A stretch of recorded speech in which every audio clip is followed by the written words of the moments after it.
Blood Oath When the Sword Rises. This game was going to be something different. This game was supposed to be what Kings of Men tried to do. It was going to be a medieval arcade and open free mode game, set in a persistent world where you could trade, go to war and make alliances, building bases, towns and castles, doing sieges and sword fighting duels in these all-out medieval warfare battles. But unfortunately, much like Kings of Men, it's gone the same way. Blood Oath When the Sword Rises has officially being cancelled.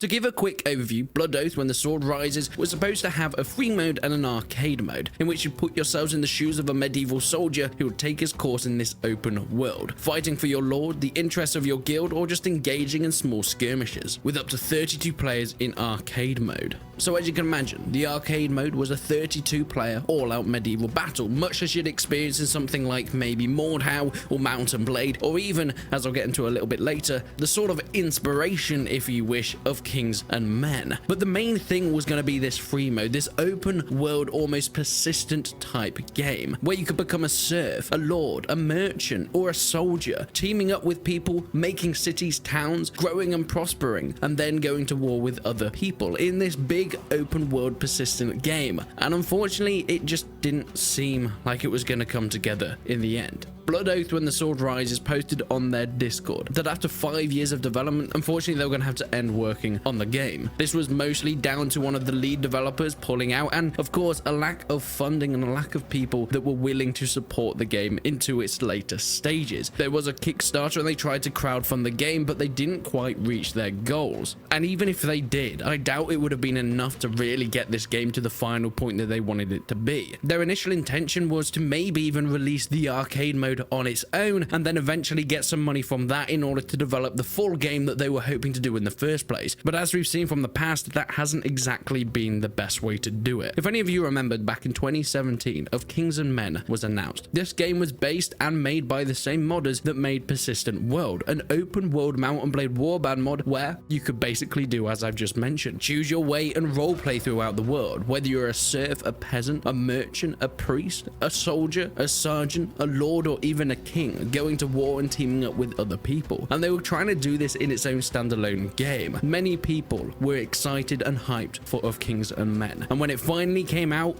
it was an arcade mode. It was just players fighting out head to head, not even in sieges, trying to capture points on some very basic and very poorly developed landscapes. It was nothing like we were promised. They did mention that they were hoping to bring in the free mode, or the epic as they called it back then, within Of Kings and Men later on, with the funds that they got from selling the arcade mode, but that never came. The Donkey Crew then eventually left the game to its devices, and they went on to now develop a game called The Last Oasis, as I'm sure a lot of you would have heard of. You can tell the similarities between these two, and I was hoping that Blood Oath would not go the same way, but unfortunately it has done exactly the same thing. The only difference is they cancelled the game before it was even in the players' hands. Now that's not to say that no one played it. People that backed the Kickstarters have had a little demo, and I even played a little bit of it in the past when I made my initial video on it. It was just an arcade mode and there was no one really playing it, so there wasn't really anything to do there anyway, but supposedly there were events going on within it. And I even said in my first video on Blood Oath When the Sword Rises, I am very skeptical, and the developers took this on board. They said, thank you very much for making the video, and we completely understand why you are skeptical about this. And I really didn't want to be right. I really didn't want this to turn out the way that I thought it would, but unfortunately it has gone that way. And this really brings up a problem with, well, maybe the indie development community, but I think really specifically the medieval indie development community, because it seems all of us have this same passion for historical games. We all want something quite similar, a role-playing open world where we can be a medieval knight, where we can be whoever we wanted in a different time period to what we have now. And there's been so many games that have tried it in the past, but none of them have succeeded. They try and take on these massive tasks of bringing things that everybody wants but aren't actually realistic, and things that people might not even enjoy when they actually play those features. The reason the Persistent World mod worked for Mount and Blade, and the reason it was so popular, was because, well, it was a mod. It was free if you already had Warband. beforehand. And that's why everybody played it. And it built up years and years of player base and community, and these standalone games just never have had that opportunity. And it brings me to the point of Kickstarters. Kickstarters unfortunately worry me, and I'm sure they worry a lot of other people. So many people are skeptical about donating to these Kickstarters in order to get the game made, and it brings us to this strange paradox. The paradox that people aren't willing to risk their money to put into a game like this that will just get cancelled. But if people don't put the money in, the game will definitely get cancelled. So what do?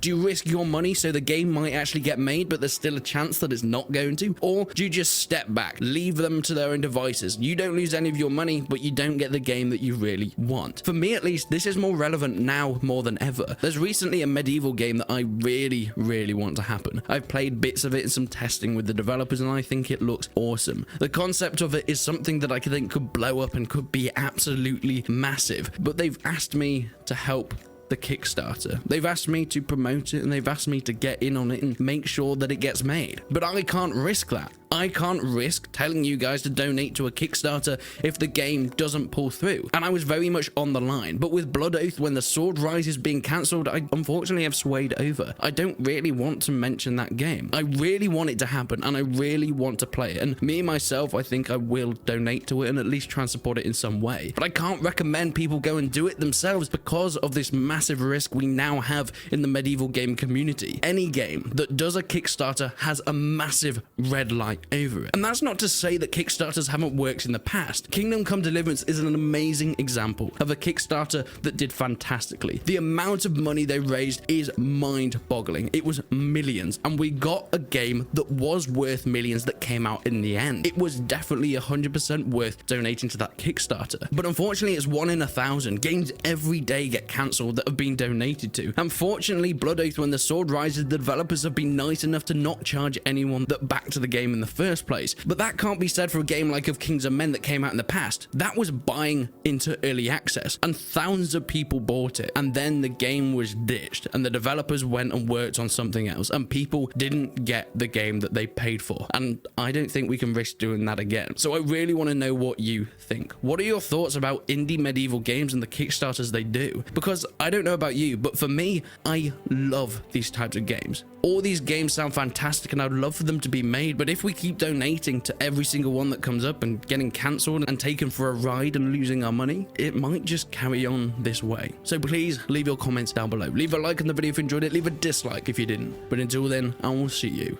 in the next one.